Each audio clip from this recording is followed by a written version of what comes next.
Salim engineer, national vice president, जमाते इस्लामी हिंद, आप अपना message हमें दें। बिस्मिल्लाहिर्रहमानिर्रहीम। अत्यंत दयावान एवं कृपाशील ईश्वर के नाम से, उस ईश्वर के नाम से जो सारी सृष्टि का अकेला रचयिता है, हम सब का पैदा करने वाला और पालने वाला है। प्रशंसा उसी के लिए है जो सर्वव्यापी है, सर्वज्ञानी और सर्वशक्तिमान है, अत्यंत दयावान और कृपाशील है। वह हमसे बहुत निकट है, हमारी बातें सुनता है, जवाब देता है, हमारे दिल और दिमाग में उठने वाले विचारों को अच्छी तरह जानता है। यहाँ तक कि हमारे इरादों, हमारी नीयतों और हमारे इंटेंशंस को भी वो अच्छी तरह पहचानता है। मेरा विश्वास है कि एक दिन हम सब को उसी मालिक के सामने खड़ा होना है और अपने पूरे जीवन का, उसकी हर हर कृपा और आशीर्वाद का और उस हमारे एक एक कर्म का हिसाब देना है। ईश्वर की विशेष कृपा और शांति हो उन तमाम ईश दूतों, संदेष्टाओं और पैगंबरों पर जो ईश्वर के आगे संपूर्ण समर्पण का संदेश और मार्गदर्शन लेकर इस धरती पर भेजे गए।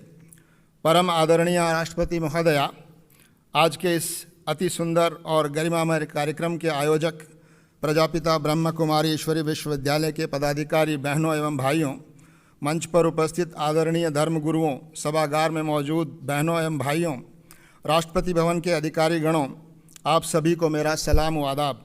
आप सब पर ईश्वर की विशेष कृपा और आशीर्वाद हो।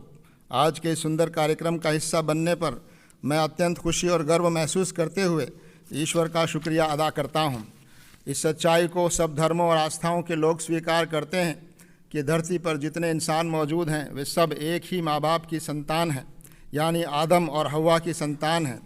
हम सब की रगों में एक ही माँ बाप का खून बह रहा है। ईश्वर के सभी पैगंबरों ने और अंतिम पैगंबर हज़रत मोहम्मद सल्लल्लाहु अलैहि वसल्लम ने ईश्वर के इस संदेश को आम किया कि तमाम इंसान बराबर हैं, कोई बड़ा और कोई छोटा, कोई ऊंचा और कोई नीचा नहीं है। हर इंसान की इज्जत और उसका सम्मान होना चाहिए। हर मानव की गरिमा की रक्षा की जानी चाहिए। धर्म, जाति, लिंग, भाषा, क्षेत्र या विचारधारा किसी भी आधार पर किसी के अधिकार कम या ज़्यादा नहीं हो सकते। किसी के साथ भी भेदभाव न हो, यह समाज को और व्यवस्था को मिलकर सुनिश्चित करना चाहिए। हज़रत मोहम्मद साहब ने फरमाया, अल खल्को अयालुल्लाह, यानी ये सारी सृष्टि और ये सारे प्राणी ईश्वर का एक परिवार और कुनबा और ख़ानदान है। इसी तरह कहा गया, वसुधैव कुटुम्बकम, ये हमारे देश की सांस्कृतिक बुनियाद को बयान करने वाला वाक्य है। मानव इस सृष्टि में ईश्वर की श्रेष्ठतम कृति है। वह इस धरती पर ईश्वर का प्रतिनिधि है। हमारा भारतीय समाज विविधताओं वाला समाज है। हमारे देश की बड़ी आबादी किसी न किसी धर्म या विचारधारा एवं जीवन व्यवस्था में विश्वास करती है। हमारे संविधान में यह सुनिश्चित किया गया है कि हर नागरिक अपनी पसंद का धर्म, आस्था या विचारधारा अपनाने के लिए पूरी तरह स्वतंत्र हो।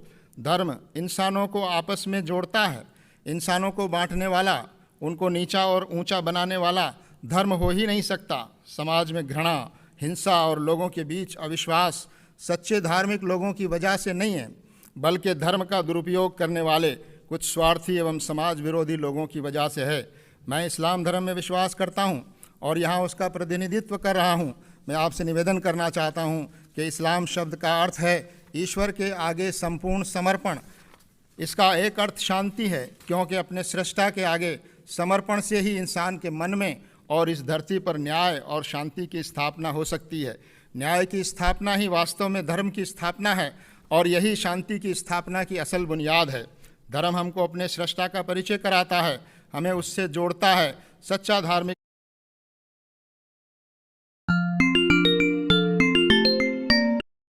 व्यक्ति ईश्वर से प्रेम करता है, इंसानों से प्रेम करता है, उसका सम्मान करता है और उनकी सेवा करता है।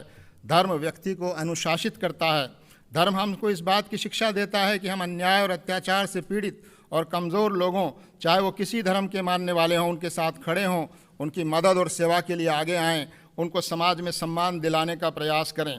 आज इस बात की आवश्यकता है कि विभिन्न धर्मावलंबियों में और धर्म गुरुओं में मेल जोल बढ़ना चाहिए, उनके बीच संवाद मजबूत हो। समाज में नैतिक मूल्यों को स्थापित करने के लिए हम सब धर्म गुरुओं को मिलकर प्रयास करना चाहिए। हम सभी धर्मों के धर्म गुरुओं को इस महत्वपूर्ण काम में पहल करके साथ मिलकर समाज में जागृति लाने, आपसी सद्भाव और विश्वास को मजबूत करने का यह पवित्र कार्य करना चाहिए। और हम लोग ये कार्य कर भी रहे हैं, लेकिन इस कार्य को और अधिक सक्रियता से करने की आवश्यकता है। मैं ईश्वर से प्रार्थना करता हूँ कि वह हम सबको देश और समाज के प्रति अपना दायित्व पूरा करने की प्रेरणा और शक्ति प्रदान करे, ताकि हम सब मिलकर शांति पर आधारित और नैतिक मूल्यों पर आधारित और न्याय पर आधारित एक समाज का निर्माण कर सकें और भारत को प्रगति और समृद्धि की राहों पर आगे ले जा सकें। मैं इसी के साथ ईश्वर की बड़ाई और प्रशंसा और महामहिम राष्ट्रपति महोदय का धन्यवाद करते हुए अपनी बात समाप्त करता हूँ। शुक्रिया। आपका बहुत बहुत धन्यवाद।